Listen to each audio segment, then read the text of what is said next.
అన్న మీ పేరు? జవాజీ కొండలరావు. జవాజీ కొండలరావు. జగన్ గారి సంక్షేమ పదం ఎలా ఉంది? బాగుంది. బాగుందా? అమ్మఒడి బాగుంది. ఇల్లులు ఉం. ప్రతి ఇంటికి, పేదవాడికి ఇంటి సొంత ఇల్లు కళ నెరవేరింది. ఈ రోజుల్లో ఇల్లు కొనాలంటే చాలా కష్టం సామాన్యుడు. అవును. గజం 30,000 నుంచి 40,000 కలుగుతుంది. ఈరోజు ఇల్లు కొని కట్టాలంటే పేదవాడు ఎప్పటికీ కళ నెరవేరేది కాదు. కష్టంతో కూడుకున్న కష్టంతో పని. కూడిన పని. ఉం. ఆ సొంతింటి కళ నెరవేర్చడం చాలా సంతోషంగా ఉంది నాకైతే. మీకు కానీ మీ కుటుంబం సభ్యులు ఎవరికైనా వచ్చినాయి పట్టాలు, ఇళ్ళ పట్టాలు? వచ్చినాయి. మా బంధువుల్లో నలుగురికి వచ్చినాయి. గతంలో చంద్రబాబు ఇలాంటివి చేయలేదా? చంద్రబాబు టిక్కో ఇల్లు అని కట్టి ఒక్కొక్కరికి 3 లక్షలు 4 లక్షల రూపాయలు బ్యాంకులోని వాళ్ళని ఎత్తిన అప్పు భారం పెట్టారు. అప్పుల భారం. బ్యాంకుకి కిస్తీ కట్టాలంటే ఇంటి అద్దె కట్టినట్టే ఉంటుంది. రూపాయి మళ్ళీ దానికి వడ్డీ. మా ఫ్రెండ్ ఒక ఆటో తోలుకుంటాడు. టిక్కో ఇల్లు మీద 3,60,000 రూపాయలు తీసుకున్నారు లోన్. ఇతని పేరు మీద వాళ్ళు బ్యాంకులో లోన్ తీసుకున్నారు. నెలకు వచ్చేసరికి 4,000 రూపాయలు వడ్డీ, ఇంట్రెస్ట్. దానికి వడ్డీ ప్లస్ అసలు. వడ్డీ 4,000 రూపాయలు వడ్డీ, అసలు ఒక 5,000, 9,000 రూపాయల బ్యాంకు లోన్ కట్టాల్సి వస్తుంది. అతను ఇంతకుముందు 5,000 రూపాయలు రెంట్లో ఉండేవాడు. అట్లా ఎన్ని సంవత్సరాలు కట్టాలి? కనీసం 10 సంవత్సరాలు ఆ బ్యాంకు లోన్ దొరాలంటే 10 సంవత్సరాలు టైం పడుతుంది. అంటే ఇతను అద్దె కంటే ఎక్కువ పే చేస్తున్నాడు. ఇల్లు సొంత ఇల్లు ఇచ్చినట్టు ఎక్కడుంది? ఇంకా మొత్తం క్యాలిక్యులేషన్ చేస్తే ఇతను ఈ డబ్బులను దాచుకుంటే ఇతనే సొంత ఇల్లు కొనుక్కోవచ్చు. చంద్రబాబు టిక్కు ఇల్లు అన్నది పచ్చి మోసం. డబ్బులు తీసుకోకుండా ఇస్తే ఫ్రీ ఇల్లు అవుతుంది, కానీ మన పేరు మీద బ్యాంకులో అప్పు తీసుకొని 4 లక్షల రూపాయలు మనం మళ్ళీ కిస్తీలు కట్టడం అనేది మనకు అమ్ముకున్నట్టే చంద్రబాబు రకంగా. ఇప్పుడు ఇళ్ల పట్టాలు వచ్చిన కూడా కొంతమంది డబ్బులు కట్టాము అని అంటున్నారు. మరి చంద్రబాబు గారి టైంలో కట్టించుకుంది 25,000, 50,000, 75,000. జగన్ గారు 75,000 ఎందుకు రిజిస్ట్రేషన్ చార్జెస్? అవి కాదు. వాళ్ళు వీళ్ళ దగ్గర నుంచి 75,000, 1,00,000 రూపాయలు దాకా తీసుకుని మళ్ళీ బ్యాంకులో 4 లక్షలు మళ్ళీ లోన్ తీసుకున్నారు. టోటల్గా 5 లక్షల రూపాయలు వసూలు చేశారు ఒక టిక్కో ఇల్లుకి. అదే జగన్ గారి గవర్నమెంట్లో కేవలం 30,000 రూపాయలు ఎంతో కట్టమని చెప్పారు. దేనికి? ఎలక్ట్రికల్ ఐటమ్స్కి. ఈ పైపులు, వాటర్ పైపులు, ఇంట్లో మౌలిక సదుపాయాలు ఏర్పాటు చేయాలి కదా. అది అంటే మన ఇంటికి మనమే మౌలిక సదుపాయాలు ఏర్పాటు చేసుకోవడం కోసం కరెంటు లైనింగ్, వాటర్ పైపులు ఇలాంటి వాటి కోసం 30,000 ఎంతో ఛార్జ్ కట్టమన్నారు. అంతే. మిగతా అదంతా రిజిస్ట్రేషన్ ఫ్రీ, ఇల్లు కట్టించడం ఫ్రీ, స్థలము ఫ్రీ, మొత్తం అన్ని మొత్తం ఫ్రీ. జగన్ గారి ప్రభుత్వం బాగుందంటారా?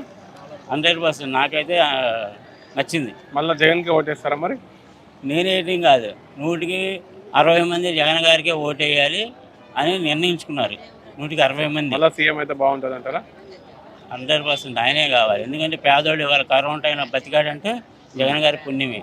అదే జగన్ గారు లేకపోతే చాలామంది అప్పుల పాలైపోయేవాళ్ళు. ఇవాళ 25 లక్షల రూపాయలు ఆరోగ్యశ్రీ, 25 లక్షల రూపాయల వరకు ట్రీట్మెంట్ చేయించుకునే అర్హత ఉంది వాళ్ళ పేదవాడికి. ఇంతకుముందు కార్పొరేట్ హాస్పిటల్ గుమ్మం దక్కాలంటేనే భయపడేవాడు, ఆస్తులు అమ్ముకునే పరిస్థితి వచ్చేది. ఈ రోజు ధైర్యంగా వాళ్ళ మణిపాల్ హాస్పిటల్లో ట్రీట్మెంట్ చేయించుకునే రేంజ్కి వెళ్ళాడు. ఒక ఆటో డ్రైవర్ కానీ, ఒక ముఠా పని చేసే కూలీ కానీ ఆరోగ్యశ్రీ కార్డు ఉందంటే ధైర్యంతో వాళ్ళ ప్రైవేట్ హాస్పిటల్ గుమ్మం ఎక్కగలుగుతున్నాడు వాళ్ళ పేదవాడు. మొత్తం జగన్ గారు బెటర్ అంటారు. అంటే ఇంకా ఉన్నాయి, అన్నీ ఒకేసారి అంటే మళ్ళీ చెప్తాను. Right, thank you. అన్న మీ పేరు? నా పేరు సురేష్ అన్న. ఎక్కడ ఉంటారు?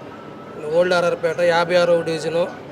జగన్మోహన్ రెడ్డి గారు మళ్ళీ వస్తారనడానికి గల కారణం ఏంటి? అంటే గెలుస్తారనడానికి జగన్మోహన్ రెడ్డి గారిని మనము ఏ విధంగా అయినా చెప్పుకోవచ్చు. రావడానికి కారణాలు చాలా ఉన్నాయి.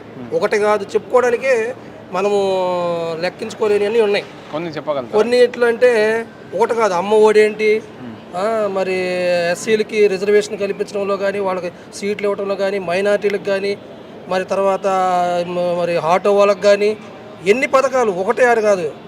మరి ఇంకా మంగళ పని చేసుకునే వాళ్ళకి రకరకాల పథకాలు ఉన్నాయి. ఇది అది అని కాదు. మరి ఎన్ని స్కీములు మన ఇల్లు ఇస్తున్నారు, ఎప్పుడన్నా ఇచ్చారా? ఏనాడన్నా ఉందా? ఎంతమంది నిరుపేదలు ఇవాళ ఇల్లు కోసం మనం మా ఊరు సైడ్ వెళ్తే, మా సొంత ఊరికి వెళ్తే ఆ ఇల్లు చూస్తుంటే ఎంత ఒక కాలనీ లాగా ఉందన్నమాట. జగనన్న కాలనీ అంటే అసలు ఎంత సుందరవందనంగా ఉందో చూడటానికే కళ్ళు చాలకుండా అంత ఇదిగా ఉన్నాయి.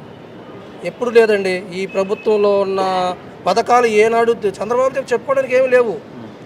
ఎప్పుడన్నా ఉందా? ఏదన్నా ఒకటి చెబుతారా? చెప్పండి. ఏమీ లేదు. ఏముంటాయి? కాకపోతే పసుపు కుంకుమ అనేది ఒకటి వేసాడు. అది కూడా ఏముంది? వచ్చిన వాళ్ళకి వచ్చినాయి. అది కూడా జన్మభూమి కమిటీల్లో ఎవరైతే వాళ్ళ యొక్క మనుషులు ఉన్నారో వాళ్ళ పెత్తనం ద్వారా వాళ్ళు చెబితేనే పని జరిగింది, లేకపోతే లేదు. దానిలో కూడా అందాకెందుకంటే మాకు అన్యాయం జరిగింది. ఆ ప్రభుత్వంలో ఉండగా మాదే పొలం కబ్జా జరిగితే మమ్మల్ని కనీసం ఎమ్మెల్యే దగ్గరికి వెళ్తే కనీసం కొంచెం కూడా మాకు న్యాయం జరగల. అదేమంటే నువ్వు వైసీపీ పార్టీవి అని చెప్పేసి వాళ్ళు మా మీద దౌర్జన్యానికి వచ్చి మా పొలాన్ని లాగేసుకున్నారు. టీడీపీ కార్యకర్తలు రేపల దగ్గర అంత దౌర్జన్యాలు చేసిన పార్టీ అండి అది. జగన్మోహన్ రెడ్డి పరిపాలన బాగుందంటారా? మరి చాలా బాగుందండి. 100కి 100. ఇప్పుడు 170 ఎందుకు చెప్పుకుంటున్నాం మనము? మనలో దమ్ము ధైర్యం ఉంది, చెప్పుకోగలిగే ఇది ఉంది. నేనేమంటున్నాడు జగన్మోహన్ రెడ్డి గారు ఏమంటున్నారు? నేను నీకు మంచి చేస్తేనే నాకు ఓటేమని అడుగుతున్నారు. ఆ దమ్ము ధైర్యం వాళ్ళకు ఉందండి? లేదు. అది చెప్పగలిగే దమ్ము ధైర్యం వాళ్ళకి లేదు. ఇప్పుడు 170కి 175 చెప్పడం అంటే అంత ఈ ఆషామాషి కాదు. చెప్పాలంటే కూడా ఒక గట్స్ కావాలి. ఆ గట్స్ మన జగన్మోహన్ రెడ్డి గారిలో ఉన్నాయి. యువ నాయకుడు, సత్తా ఉన్నవాడు, ఏదైనా చేయగలడు. ఆ దమ్ము ఎక్కడి నుండి వచ్చినది?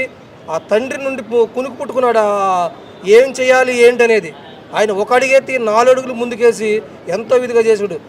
ఆ తాతలకి అవ్వలకి ఎన్ని పెన్షన్ అంటే అసలు ఎంత దారుణంగా ఉండేదన్నమాట.